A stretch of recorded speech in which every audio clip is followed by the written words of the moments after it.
part to this. Okay, so welcome, guys. So today's class is titled How Family Dynamics Shape Our Relationship with Money, right? And this is based off my latest book, What's Your Money Personality? And it's part one of a 7-part masterclass series. I really can't talk about this book in just one sitting. It's really, really challenging. And I wanted to give people who have been reading the book and underlining, because people have been messaging me, they're carrying the book around, they've got it underlined, they're writing in it, they're doing the most. So I was like, let's have a discussion and talk about it. I think that will be a lot of fun.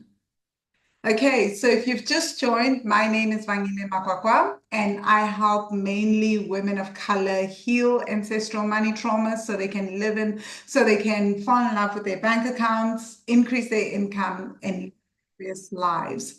I'm also the author of Heart, Mind, and Money, Using Emotional Intelligence for Financial Success. So this book came out in 2014, 2013, and yeah, so it was 10 years before Heart, Mind, and Money and What's Your Money Personality. And in Heart, Mind, and Money, I looked at 22 different emotions around money and how they impact our spending, saving, investing, and income behavior, right?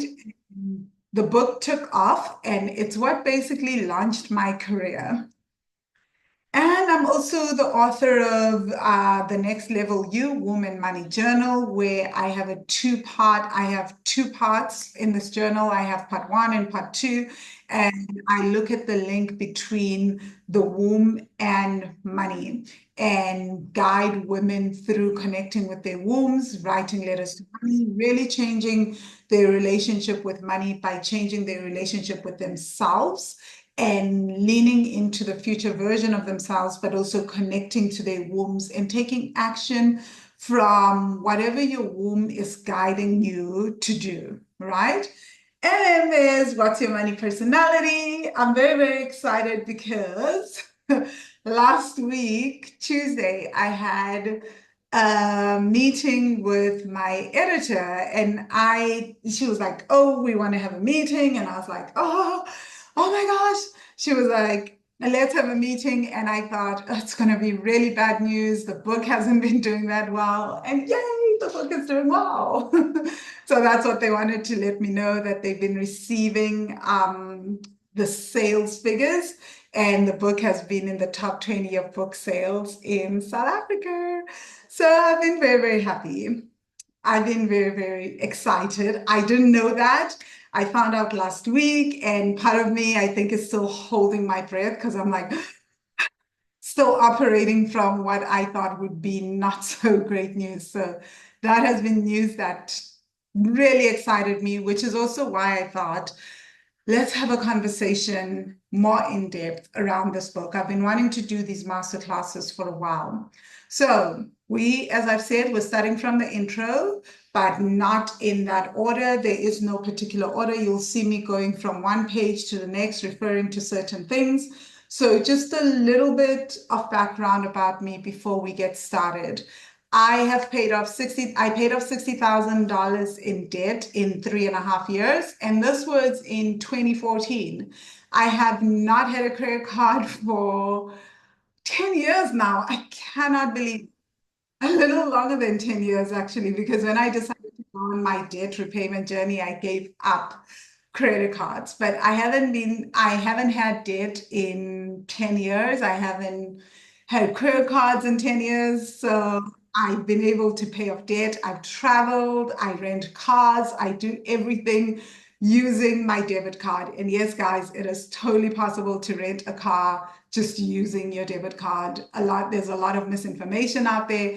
My credit score also hasn't been affected. In fact, my credit score is the highest it's ever been. It increased by another 6 points this month. Like it's 607 out of 740 on clear score if you're South African, right? If you're not, it just means that my credit score has really increased, and that has happened without taking on loans, revolving debt, any of that, right? We can have a discussion one day around how to live a cash life and still continue to increase your credit score and how to get out of debt and stay out of debt, right? But I'm hoping through these masterclasses, you'll start to have a deeper understanding of how you can do that by just understanding your money profile, right? I've lived in more than 12 different countries and I've visited way more countries, right? I've also built wealthy money into a six-figure business in terms of revenue in US dollars. So that means that the business is able to make $100,000 or more a year. And I've also, I mean, I've done so much more, but I think one of the things I love is also how when we change our financial situation, we're also able to change, we're also able to gift people in our lives with incredible experiences. So I've been able to gift my sister and my mom with international travel as well. So it's something that I'm really, really passionate about. And that brings me to why this is important. Why do we care about family dynamics and money? So I open up chapter 1 of the book by saying, right? We've been in page 17, I say, we've been taught that money centers entirely on the individual, that wealth building is a personal matter, but it's not true. Having money and making money affects not just us as individuals, but the people around us. One person's financial habits can have an impact on the whole family. I mean, I saw that growing up. I start the introduction of this book by explaining that I come from a family where I saw highly educated people, right? My parents were educated, they'd gone to university. My aunts, my uncles were all educated, they had careers. But what I saw was how people, despite that education, it didn't lead to people becoming financially independent. In fact, my maternal family was deeply enmeshed, right? So everybody still operated from this viewpoint that whoever is making the most money in the family, it is their job to support everybody else, right? And that led to a lot of dysfunction within my family. So what I saw was how the adults around me would respond around money by blocking money, by under earning, getting into debt, never making money. I remember one day just crying when I started doing this work because I had the realization that one of my cousins passed away with a public relations degree and had never earned a salary up until his 40s. He'd never gotten a job. Why? Because there was this family culture of people are supposed to look after me, or rather, now what I understand was that he was stuck in his eternal child money archetype and he didn't know how to get out of that. So even though he was super intelligent, he didn't ever get to experience a life where he got to be a fully independent adult, making money and earning a salary. And in my family, all we could do was fight each other, right? In my maternal family was to fight each other around money. Why don't you get a job? Why don't you do this? Why don't you do that? Because we didn't understand what was causing these patterns. Why many grown and educated people. My cousin was just one example, but there were others, right? I've had uncles, aunts. Why is it that they could not fully ever get a job, maintain a job, even though they all had degrees? What was going on? And that's because we didn't understand trauma. We didn't understand how it impacts us on a family level and impacts our family dynamics and also impacts us in terms of our ability to make money. So trauma has such a huge impact on us. So since I'm talking about trauma, let's go right there.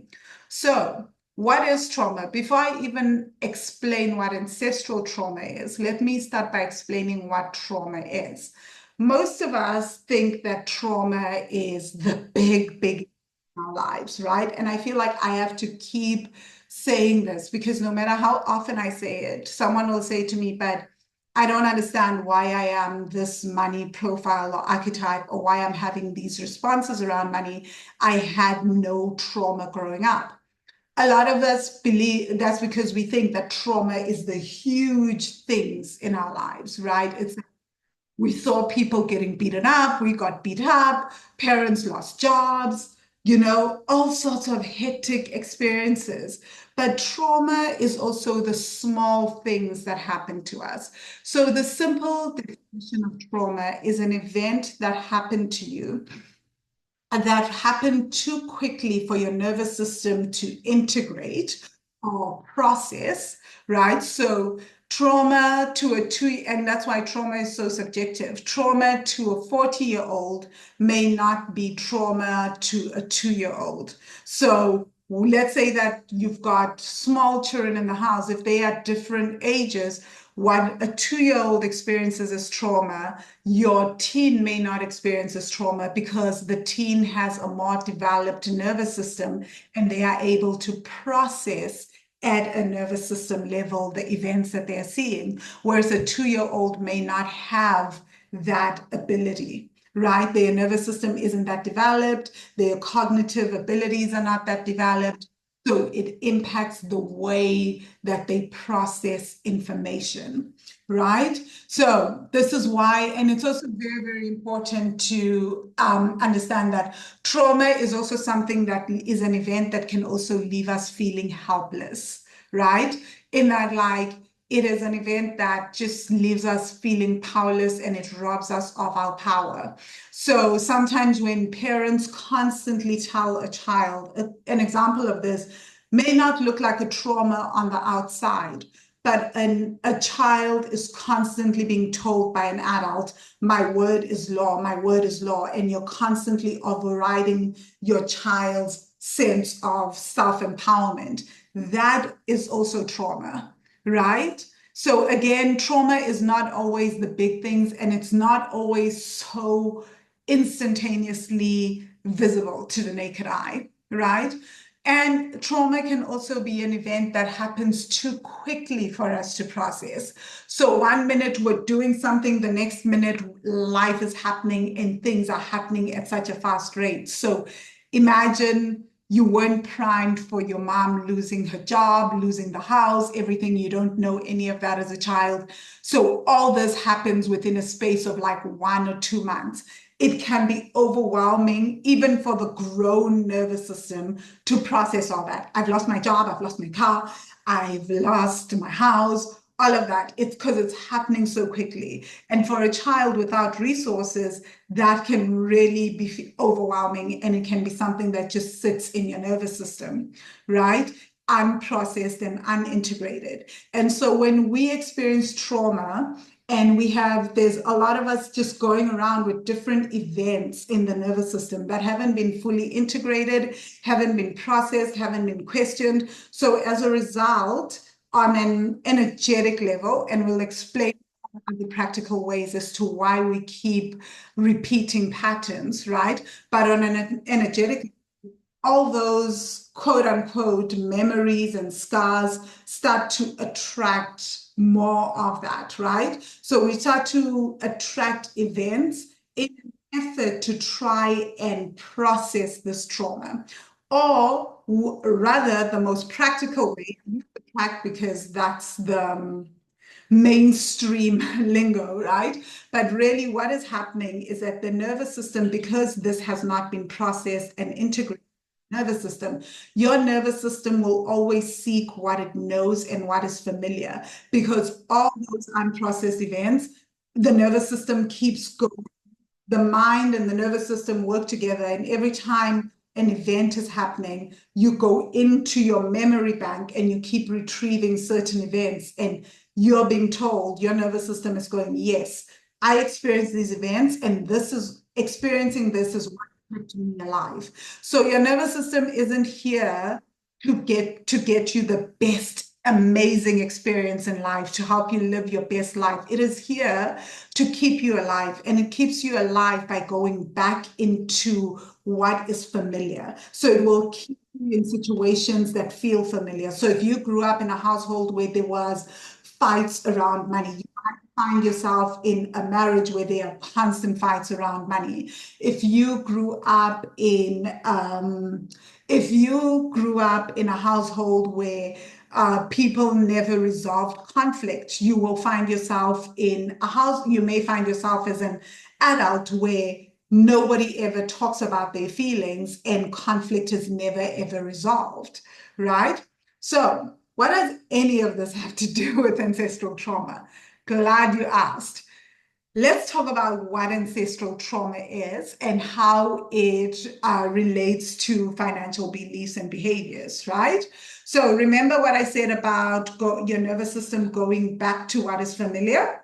I think the best description I have for ancestral trauma is in the book in page 25. So in page 25, I explain an experiment that was conducted, right? So I'm going to read it. Usually I can explain it, but I think reading it is going to be fast, right? And then we can just talk about it and how this relates to money. So in 2014, Diaz and Ressler conducted an experiment with mice where they trained male mice to be afraid of the scent of cherry blossoms. Every time they introduced the scent of cherry blossoms, they would electrocute the mice. 3 days later, they had the mice mate with female mice. The resultant pups were not electrocuted or introduced to the scent of cherry blossoms until adulthood. When they eventually introduced the offspring to the scent of cherry blossoms, the pups started shaking and displaying other symptoms of anxiety. These pups would pick up subtle traces of cherry blossoms in the air, which changed the anatomy of their brains, and certain areas lit up when monitored digitally. The same behavior was observed in the following generation of the mice, even though they had never been electrocuted. This led researchers to understand that we as humans carry our ancestors' emotional reactions to traumatic situations and events. So simply put, that just means that the first mice, they trained male mice to be afraid of cherry blossoms by electrocuting them. And the resulting children who were never ever, the children of the mice and the grandchildren and great-great-grandchildren who were never electrocuted whenever they smelled cherry blossoms would still shiver and shake every time they smell cherry blossoms. So I love this example because one of the things I always say is that for us, for human beings, money is the cherry blossoms, right? So earlier I spoke about how there are certain memories and events that are living in the nervous system that have not been integrated and processed. When you give birth, just like with the male mice, because this was such an overwhelming experience for them probably, and they did not know how to process the pain of electrocution, right? So whenever they experienced electrocution, they didn't know how to process it and also it was happening consistently. That's another thing I have to point out is that when an event is happening, not just once off, but consistently, chances of us being able to always integrate that event and process it go down. So instead, what our nervous system does is it goes into hypervigilance, always waiting for the next attack. So if you know as a child that every single month end, you're going to run out of money, or in 2 weeks, there'll be less money, or mom is going to fall silent and there'll be an issue around money, your nervous system doesn't go through the full nervous system process of shaking, shivering, and then calming itself down. It now just stays ready.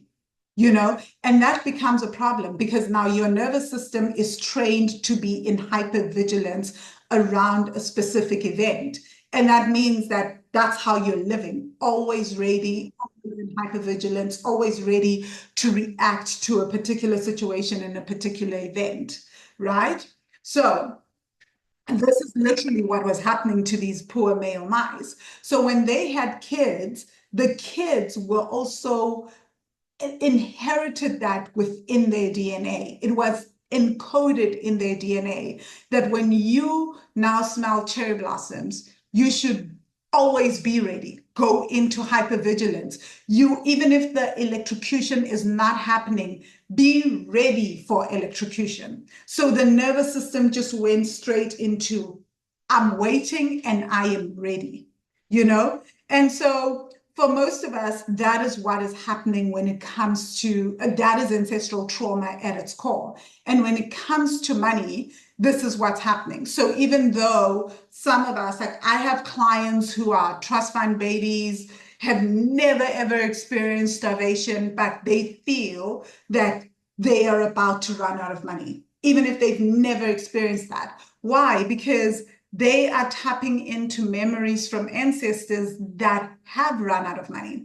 Or maybe you're the second generation. Your parents was the first generation to make money. You're the second generation. But your parents made money, but they did not process and deal with their trauma. So as a child, you started to sense their nervous systems, or when your mom was pregnant with you, or your dad, and your dad was around, you could always sense their nervous system.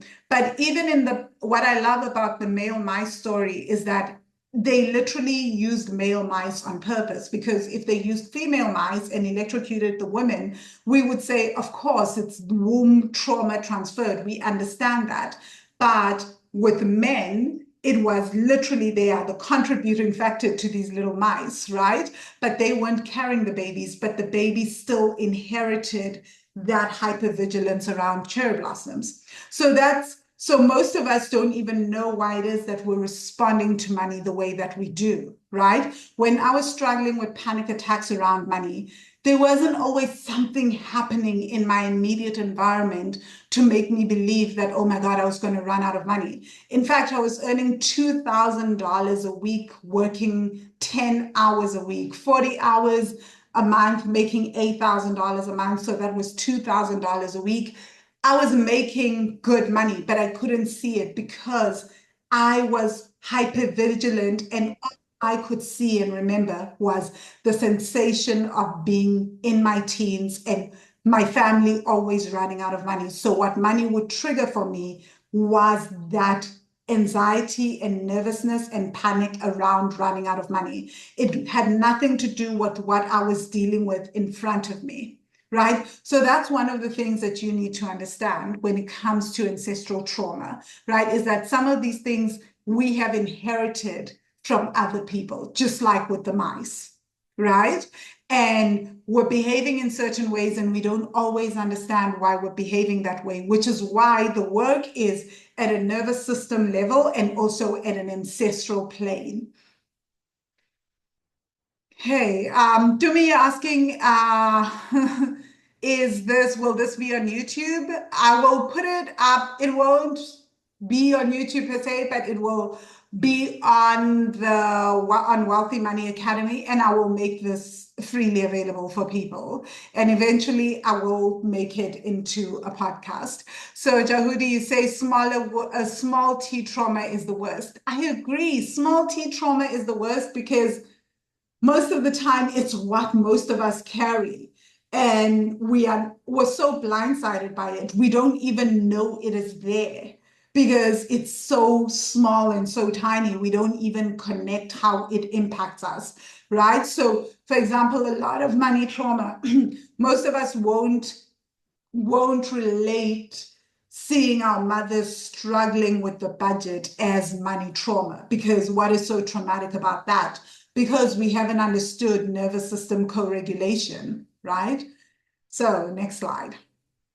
So this is why the power of our upbringing is really important as well, right? So how we are brought up also has a huge impact on us, which is why when we talk about family dynamics around money, whenever we talk about we're taught financial literacy, but part of why most people struggle to make the practical changes with money is because of many of the other stuff that's happening in our lives, right?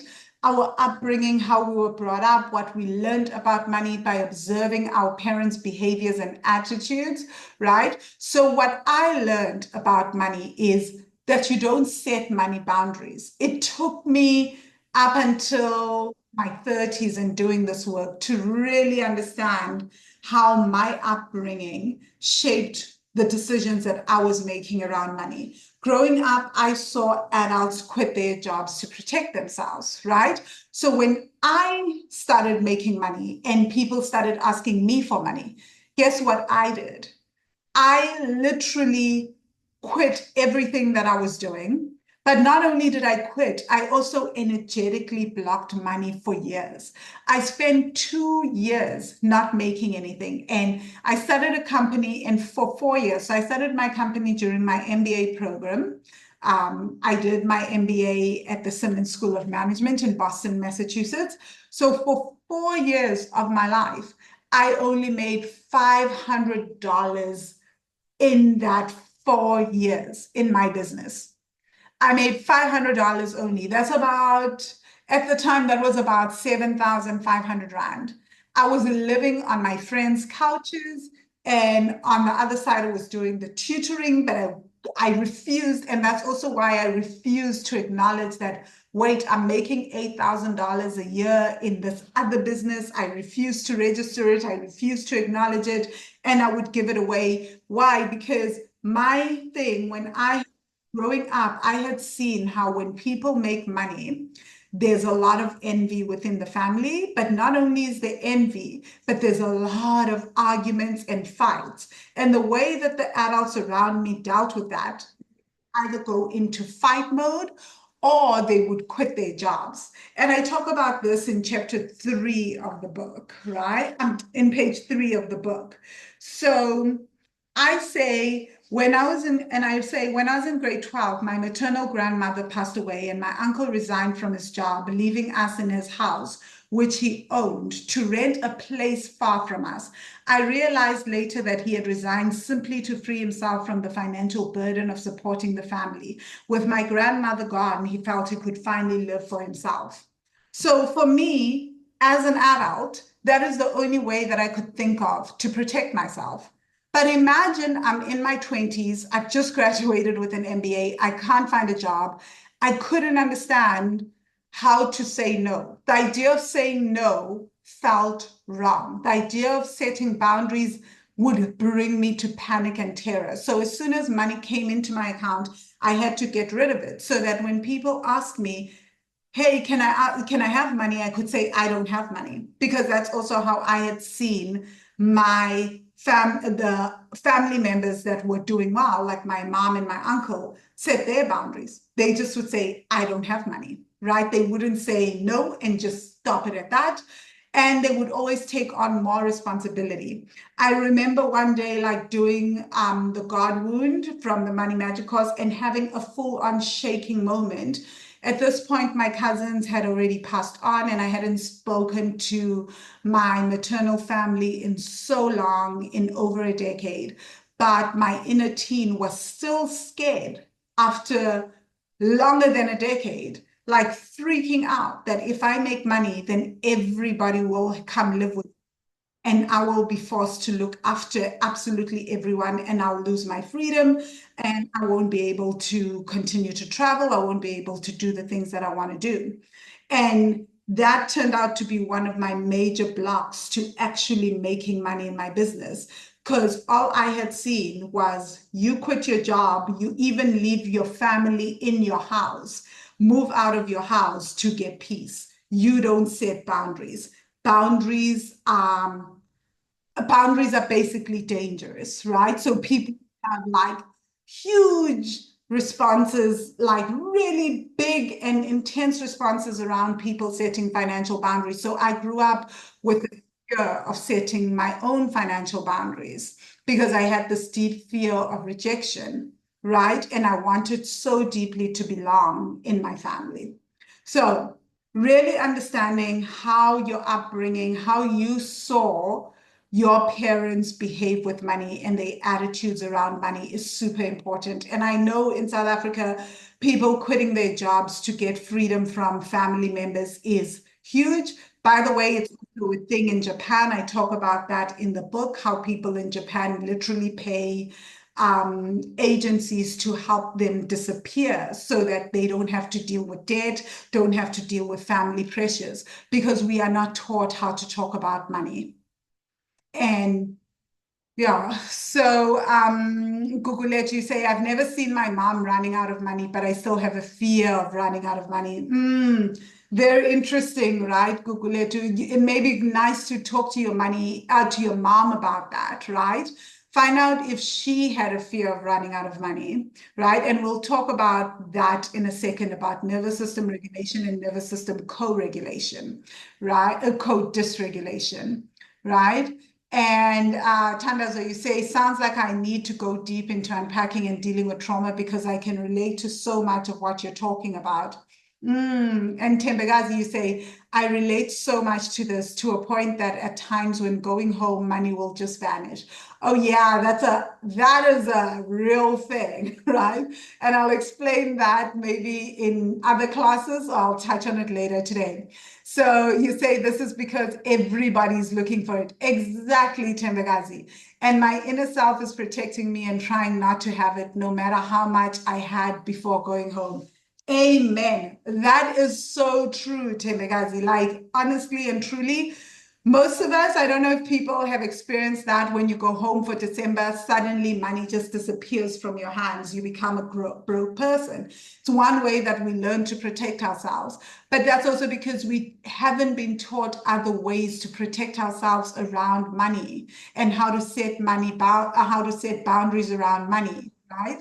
So, Sensei, you said the story of blocking money to avoid being loaded with responsibility resonates with me. I saw my mom do it, and it set me up for a life where I can manifest money for anything I want, except taking care of others. Extra is a red flag for my system. So I create car issues and other emergencies to make extra money go away. That's very, very true, Sensei. So that's another thing, guys. So you'll have, that's called a money set point, right? So that is your money set point. When you have extra in the bank, you have to get rid of it because it doesn't feel safe. And safety is a huge thing, which we'll touch on in other master classes. It's a huge thing when it comes to the nervous system and when it comes to money. Jahudi, you say black tax was interwoven into a culture even before Celeste coined it. Hence, it feels wrong to say no. Yes, because it feels like you are being selfish, because we have been taught, especially women, that being selfless is one of the most important things you can do in your life, right? That is what gets you love. So what I want to say, how did I get here? Sorry. So basically, to conclude that slide, I wanted to say how families communicate about money can significantly influence financial behavior. So open and honest discussions about finances can lead to financial decision making, but this depends on what our nervous systems learned about money, talking about money, and managing money. And in page 29, sorry, I will stop saying chapters. In page 29, I explain this, right? I explain this by saying a regulated nervous system means that is a system that controls and coordinates all the functions of our bodies, including our response to stress. It means that the system that controls and coordinates all the functions of our body, including our response to stress, is functioning smoothly and efficiently, leading to a sense of calmness and emotional stability as well as physical health. So that means that if you come from a family where when money was about to run out or something or anything around money was discussed, people were able to calmly sit down at the table, talk about, hey, what should we do with this money? We have X amount left for the month. What should we do with it? And people were absolutely calm, their nervous systems were regulated, and you could not sense anxiety. And when money was running out, your mom would say, hey, right now I can't do that for you, but give me a month or two before I get you that new bike or whatever it is that you're asking those people. you will have a completely different relationship with money than someone like me, for example, who had to learn to have these kinds of conversations and had to train their nervous system. But like someone like me, when in relationships, whenever someone brought up money, I would flip. I would absolutely flip and absolutely lose it, because even someone asking me, hey, do you need money?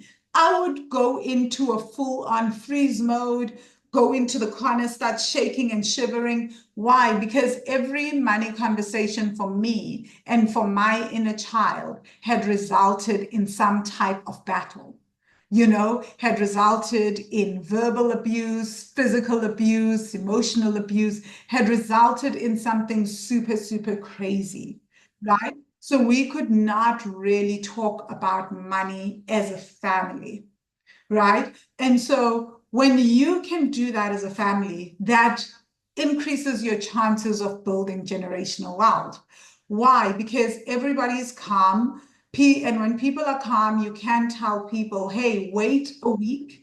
And everybody's responding to that calmness and can wait a week before doing something and making financial decisions. And we're also learning that it's okay that money ebbs and flows, right? But if every time money runs out, it leads to a freeze response, a fight response, a flight response, like a fawn response, people pleasing, something else, people running away from their bodies, then it really, really causes a lot of destruction for us in our adulthood, because that is what we have learned. That's how we've learned to behave with money.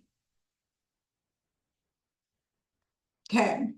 So this also ties into co-regulation and co-regulating to each other's nervous system. So within a family, from a young age as a child, you will co-regulate to your caregiver's nervous system, right? So that's definitely something that most of us have done. So this basically means, and I'm sorry to say to a lot of people that swear by positive thinking and repeating positive things, right? That a lot of the work isn't top down. It's not the money work, especially around money trauma and ancestral money trauma, starts at a physical level. It starts at a body level, right? So what we want to do is work with our nervous systems. And here's what's happening within our families.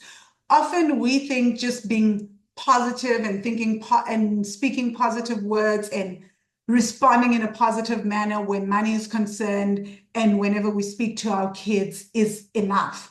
And it's not, because what our kids are sensing is our nervous systems. How do our bodies feel when we are dealing with money?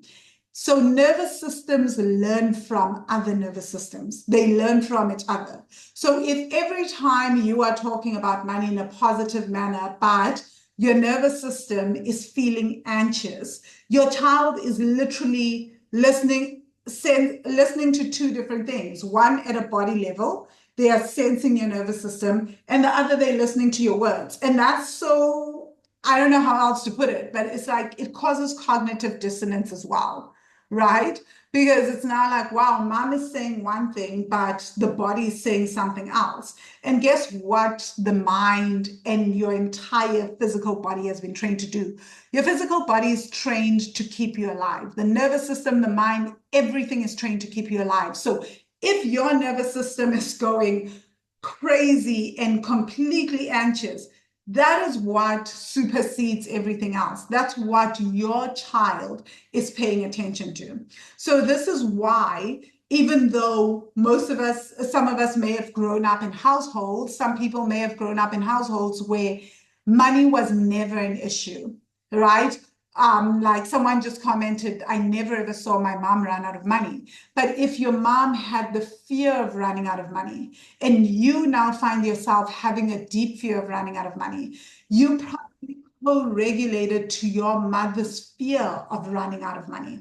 So it's not what you saw, and it's, yes, what you saw is super important, but if at a nervous system level she was trying to resist it, wasn't processing it, and you were always sensing it. Every time she managed money, you sensed that fear of running out of money. Your nervous system started to co-regulate to that, and your nervous system learned that when I deal with money, I must have a fear of running out of money. That is what keeps me alive, right? So in families, all the caregivers, children are regulating to the adults in the family. And it becomes more intense in families where we are collectives, right? Where you have aunts, uncles, grandmothers, grandfathers, mom, dad, where so many adults are living together and everybody's interacting with money. The child is interacting and co-regulating to all those different nervous systems, and they are learning all those ways of co-regulating, right? So this is why the most important thing that you need to do for yourself is to start regulating your nervous system, right? And I talk a lot about how this impacted me as well in the book. I talk a lot about nervous system co-regulation and co-dysregulation, right? In chapter 31, I explain this by saying, when we feel unsafe, when we have money, we feel anxious. Our nervous system becomes dysregulated, and there's a seemingly inexplicable urge to get rid of the money. When we feel anxious about having money, the parts of us that feel unsafe focus on getting us to feel safe again. And in this case, we will get rid of money and give it away. And I talk about how that impacted. I didn't understand that until I started having panic attacks with money, at the very idea of having money. The more money I made, the more panic attacks I had, until I just had to block money. And that's because I co-regulated to my uncle's nervous system at a young age. So do you see that you co-regulate? It's not just about parents, it's about the collective. Who is in this child's environment? Who are they close to? I was really close to my uncle at the start, right? And then, of course, you get into your teen years and you start to rebel against everyone. So I co-regulated very, very deeply to his nervous system, and he felt deeply unsafe with money. And he would get rid of money as soon as he made it. And as an adult, that's one of the things that I started to do. And I would literally give away money to people. I would just be like, here's money, here's money. I wasn't even spending as recklessly. I was spending recklessly on travel and all of that, but I had to get rid of it in order to feel safe. Okay, sorry, just a few more slides. So, Dominique, you say this is life-altering information. And Boo Boo, you say this teamwork this makes, and Jahudi, you say this makes so much sense, I can relate. Yes, definitely. I'm glad that it relates, guys. So the other thing that we have to be aware of, right, is our sibling relationships. In the book, I go in depth on sibling relationships, especially between my mom and her siblings, and how within families we make a habit sometimes of deputizing certain children. So when we see the most responsible, the most intelligent, we make them deputy parents, right? And that starts to impact sibling relationships. And what I find very, very interesting is that the younger siblings, especially if there's a big enough age gap, and the other young siblings see the older sibling as a parental figure, is that those young siblings can also start to co-regulate to the older sibling's nervous system. But remember, the danger with parentifying children, and if that is happening, is that if that is still a child, the way that they are processing information around money is very much in a way that a child may process information around money. So now you've got the other little ones not just co-regulating to all the caregivers' nervous systems, they also co-regulating at a deeper level to the quote-unquote deputy parent who is responding to money in whatever way that a child responds to money. So the chances of actually creating eternal children from this deputy parent situation is very, very high. And we see it a lot within our communities. I don't really discuss that and unpack that as much in the book around how that could come about. But just for this particular class, you guys should be aware of that is also something that can lead to the eternal child dynamic, because the eternal child literally is then left without a parent. The parent that is parenting them is a sibling. So they stay, as I explained in the book, and we'll go deeper into the eternal child in part 7 of the masterclasses, then you end up with an archetype that never fully grows up because they never had that relationship with their parents, and they still left in trauma from that. And their inner child refuses to grow up and is expecting to be parented, right? So sibling relationships can affect our financial behaviors, whether it's competition or cooperation, right? So you can also have siblings that compete with each other, cooperate with each other. There's a lot around that, right? And these dynamics lead to differing attitudes towards money and management. So our family dynamics definitely play a huge role around money. But I do want us to, sorry, every time I click on here, I just seem to go to, like, the slides just go very, very fast. Yeah, so we want to be very, very aware also, if you're a parent or if you have been parentified, how that is playing out in your family dynamics and how that impacts your relationship with money, especially if you find yourself with a sibling who is an eternal child. That is a very, very interesting dynamic, especially around siblings. And I did not have energy to write and deconstruct it in this book, I promise you. Recognizing, so it's also, so with that in mind, it's also very, very important for us to recognize our patterns, right? So who shapes your patterns? Can you identify that? When you look at your money patterns within your family dynamics, can you write down all the various members of your family that you grew up with, that you interact with, all the way even to your grandparents, your great-grandparents, and see whose money patterns are you mirroring, right? And how are you mirroring those patterns? What are the key triggers for those patterns? And when did this start? So it's really, really important. So I had no clue. I was oblivious that I was mirroring my uncle's patterns around money until I started doing this work, right? Getting into the body and doing work around ancestral money trauma, which is, I did not realize that every time I had money, I was just getting rid of money as fast as possible, in very much the same way that my uncle got rid of money, right? And what's so interesting, I've shared this before publicly, but if you have not followed me before, and this is the first time you hear me talk, I'll tell you, my parents, my mom and my dad, are savers. My parents do not randomly play with money. They work with budgets. That's what I grew up seeing, but I was not necessarily very close to these people. Like I said, I was close to my uncle, and I went to live with my uncle at a very young age. And that's the person whose nervous system I co-regulated to. So in fact, what my parents did seems so foreign, living with a budget. I never saw my parents have, like, my dad has a credit card, one credit card, he pays it off every month. Like, I've seen my parents, if they have a house, not if, with their houses, with both of their houses, they don't believe in mortgages. They pay off mortgages long before time. So if they have a 30-year mortgage, it would be paid off in 10 years, right? They don't believe any of that. My mom never even had a mortgage. Everything she did cash, except for her car. And the one car she decided to take out a loan on, she lost through, it got repossessed when she left her job. So I didn't see crazy things around debt, but with my uncle, I saw that, right? So I chose to mirror that pattern.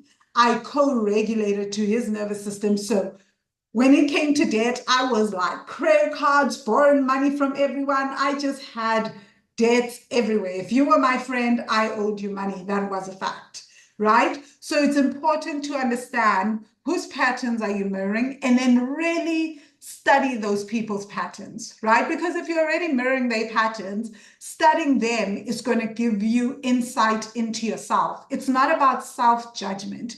It's about understanding yourself, understanding that your financial behavior didn't happen in a vacuum. It happened because we are collective by nature as people. We lived with family, and it's not about judging our family members. They didn't know better. My uncle also didn't know better. His stuff also comes from somewhere. It comes from my grandparents, and for their stuff comes from their parents, and so on and so forth. So it has to end with us at some point. So write that down. What I would do is I would say divide it into 4 different quadrants, right? Income, investments, savings, and debt, and then unpack that and see how that person's money patterns operate in each area. So income, how do they make money, right? And what do they do?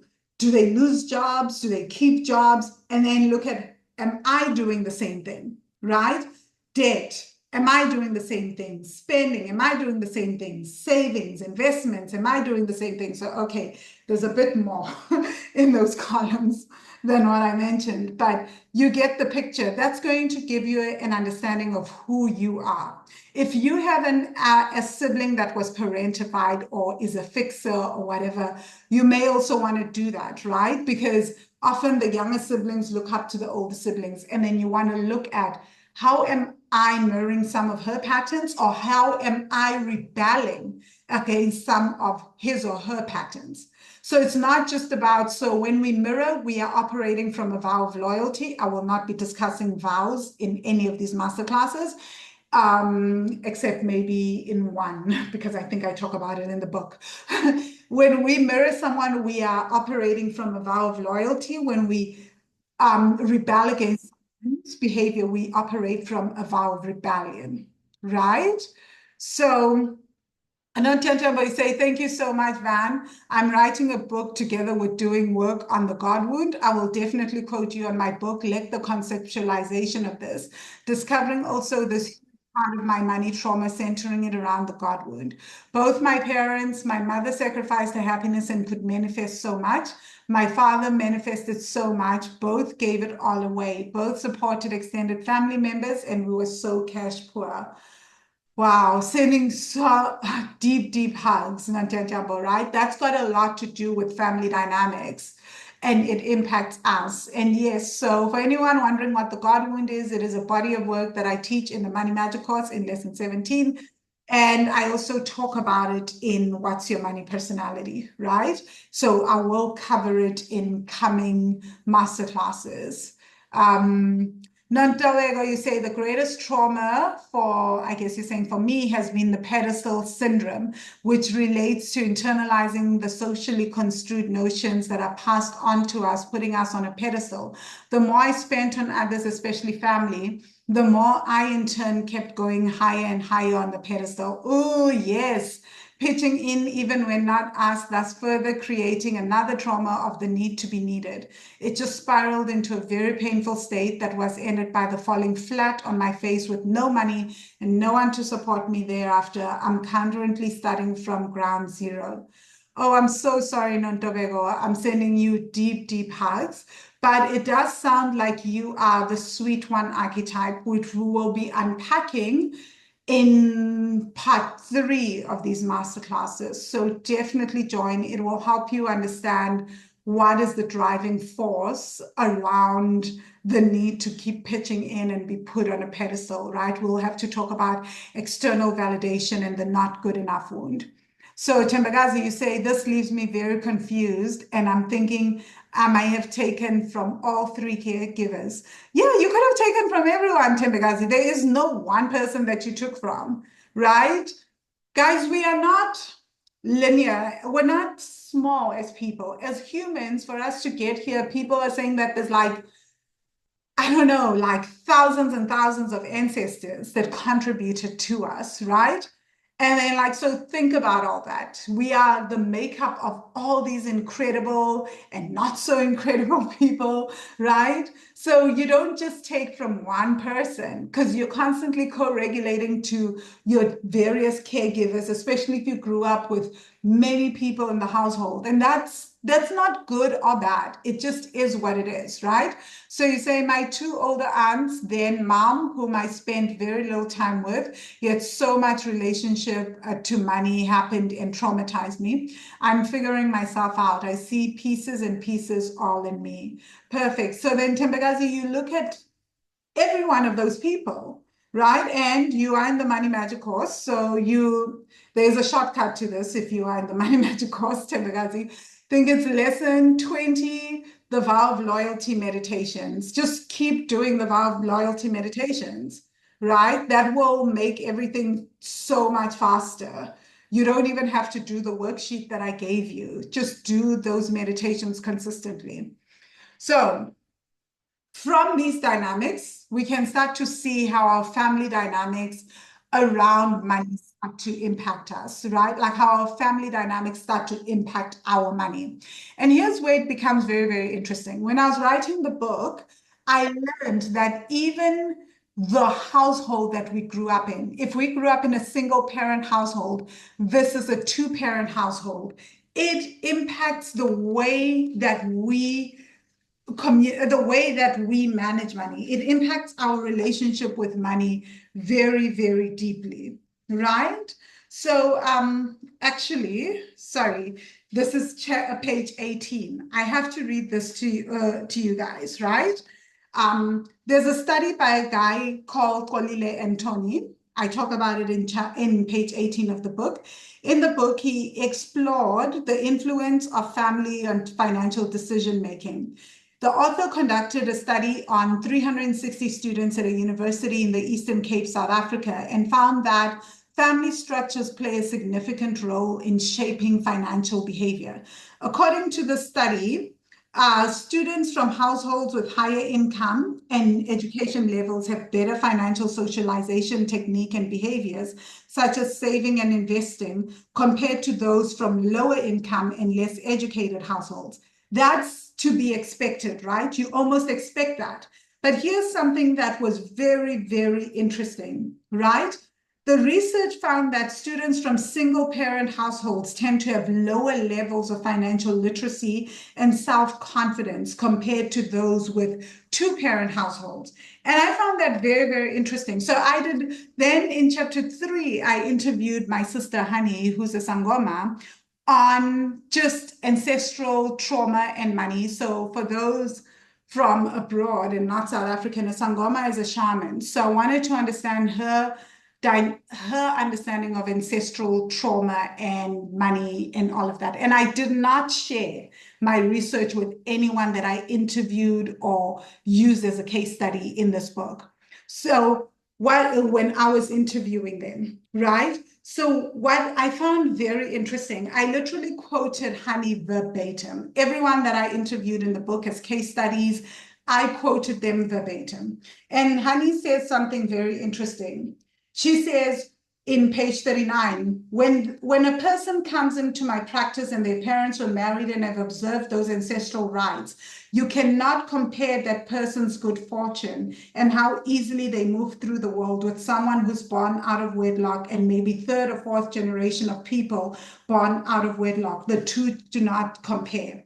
And here's how Hani explains it, right? So we heard Kolile and Tony, who took it from the Western academic rigorous research, right? And if you want, you can go to one of those parts in the book, page 17, and read the whole of chapter 3, or just go to page 39 and just look and compare.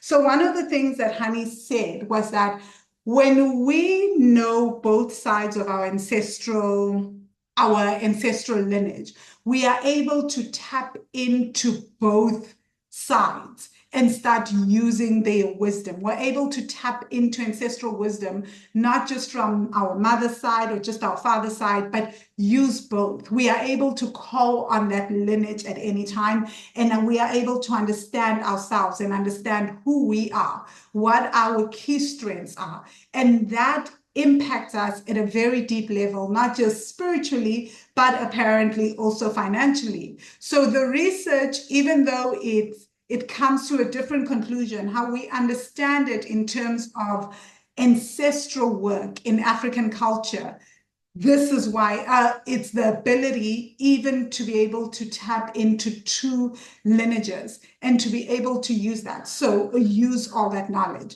which makes sense, right? If you have a team of one person, for example, it's yes, that team may be strong, but if you have a team of two people in your business or your company, we all understand that automatically I am stronger because I have two people. Two other people can help me do the work. And I am then able to tap into that ancestral wisdom and use that wisdom to my advantage. Or in the case of a company, I can then use both employees to my advantage. But when we're talking about ancestral lineage, we're talking about thousands and thousands of people from just one side, the maternal side. If you have that on the paternal side, you can tap into that through thousands and thousands of people on the paternal side as well, right? So now you're working with a balanced team, and that has a huge impact on us. So this is also how understanding I think that I found this research very, very interesting. And then talking to Honey, that's also how I talk about it in the book, was very, very interesting that this research keeps coming up. If you look at research, you'll find that definitely even the way that our family dynamics are made up in our households, it has a huge impact on us as people. But here's the beautiful thing. When you talking to someone like Honey and within African culture, right? And when you understand ancestral money dynamics and ancestral trauma, one of the things that I find very, very fascinating is that it's not about the presence of the parent in the household, so to speak, in the way that the West would look at it, right? Is that we as African people and as other people globally also, right? Because we're not the only ones. African people are not the only ones that work with ancestors. When I lived in South Korea, they have a 10-day vacation. They have Chuseok, and in Chuseok for 10 days, they just do ancestral veneration for 10 days. You go on vacation, it's just everything shuts down. I got to go on vacation, right? So in Mexico, people also work with ancestors, but if you can do that for yourself, you can also then tap into that wisdom, understanding who you are on the maternal side, who you are on the paternal side, right?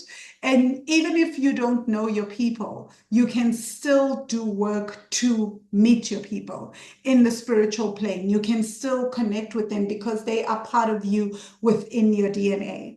So I found that extremely interesting and very, very exciting for me anyway. So it's not about whether or not your parents got married, didn't get married. It's about, can you tap into that ancestral wisdom and ancestral knowledge? And can you give yourself permission to go there? And I know for most people, they're like, oh my gosh, um, So, KK, you say 4,000 ancestors' DNA reflect in each person. Yes. Wow. I don't know how many thousands, but I know it's thousands. So if it's 4,000, that is wild, KK. That is insane, guys. No, but you say so many family members codependent and doing nothing, waiting for basic necessities and more, yet all despise my parents, despised us, have sibling trauma. We remain the ones who are witches and wizards. I'm so sorry, Nontentambo. That's hectic. So yeah, guys, for me, I feel like that's where the work is. It's about integrating our ancestral wisdom, right? When we are able to tap into when we are able to connect to either side, when we're doing the inner work and we start to heal, we also start to clear the parts of ourselves that are blocking us from truly seeing ourselves, knowing ourselves, being able to tap into our own ancestral wisdom. And ancestral wisdom isn't like woo-woo or hectic stuff. Most people always assume when I talk about a healing ancestral trauma, a healing ancestral wisdom, that is like hectic stuff. It can be something as simple as, in my family, we have the wisdom on how to hold space for people who are grieving, or we have the wisdom to understand mathematics without even being told. When you understand without ever having to go to school, when you understand that, and you start to heal, and you're not operating from a space of trauma, you are then able to start interacting with yourself in a different way. You're able to see your skills because you're no longer operating from a space of, oh, I need to give away everything in order to set, because I don't know how to set boundaries, or I need to be validated. I need to give and give and give until I lose everything. And when I lose everything, there's no one there to support me.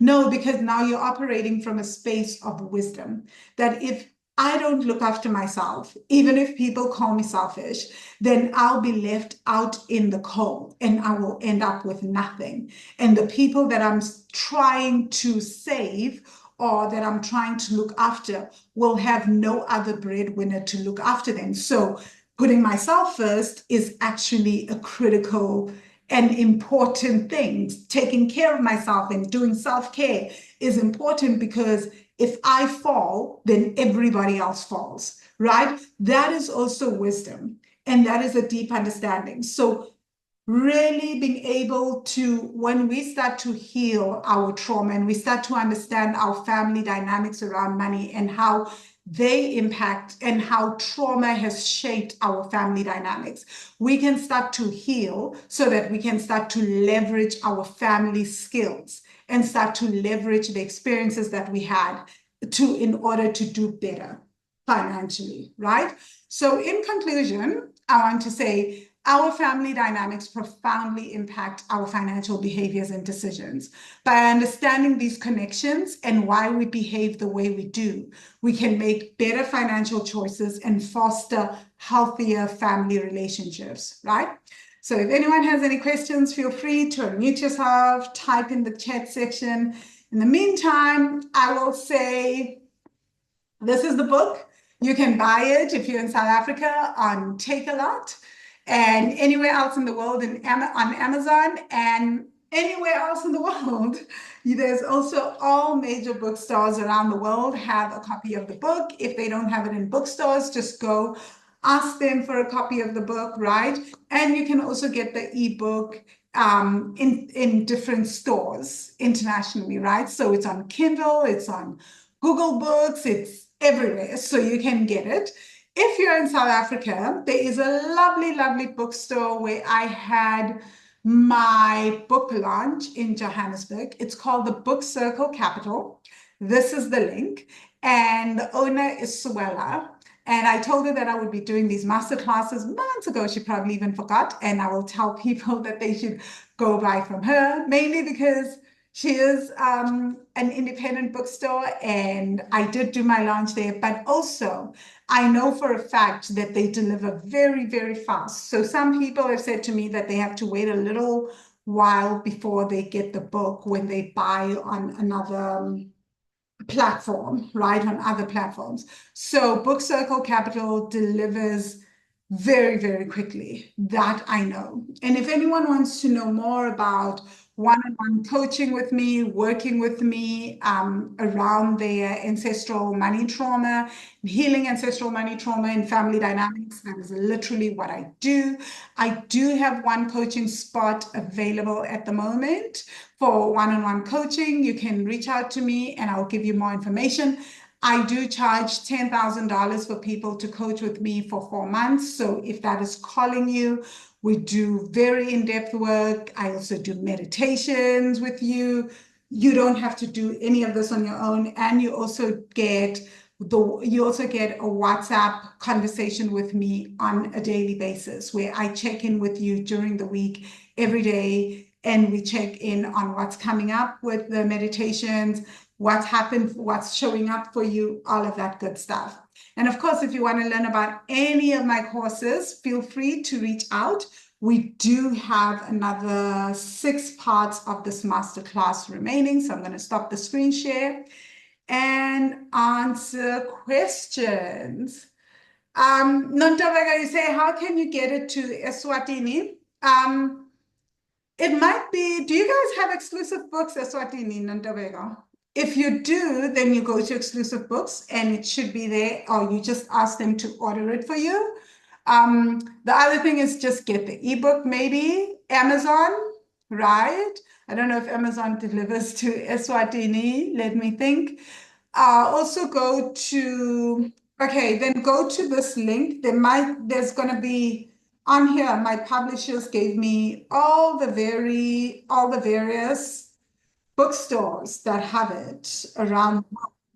So if you go to that link, wealthy-money.com/money personality, scroll down, see if your country is there, and you should get information on how to get it Eswatini, right? It should be on there. But if you don't get anything on there, please shoot me an email and then I'll ask my publishers which bookstore has it Eswatini. So Tembagazi, you say, thank you so much, Van, for this. And your book has truly helped me since I'm new on the Money Magic course. I'm at the most vulnerable space currently, yet feel so safe. Oh, I'm glad. I'm so, so glad, Tembagazi. And Tandazo, you say, thank you so much. This was so informative and thought-provoking. Jahudi, you say, thank you so much for an enlightening session. And Namchanchamba, you say, as always, Vangile, thank you so much. It has never been about money. Yes, it's never about the money. So, guys, thank you so much. Hi, Sambulo. So, Sheena, you're saying greetings and thank you, Vangile. I'm connecting with my husband. I'm so proud of you. Oh, thank you, Sheena. Dominique, you say I will buy your book. Yes, thank you. Yeah. Thank you, guys. I'm going to let you go. If you have any questions, feel free to shoot me messages, emails, any questions about the book. I will be sending out this recording to everyone to all of you guys, because you just sign up for this. So let me just upload it. You'll have access to it. You can listen to it. You can watch. When you get your own copy of the book, follow along, come back. I will see you next week, Thursday. I'm very, very excited to see what is going to be coming up from next week. Have a fantastic evening or day.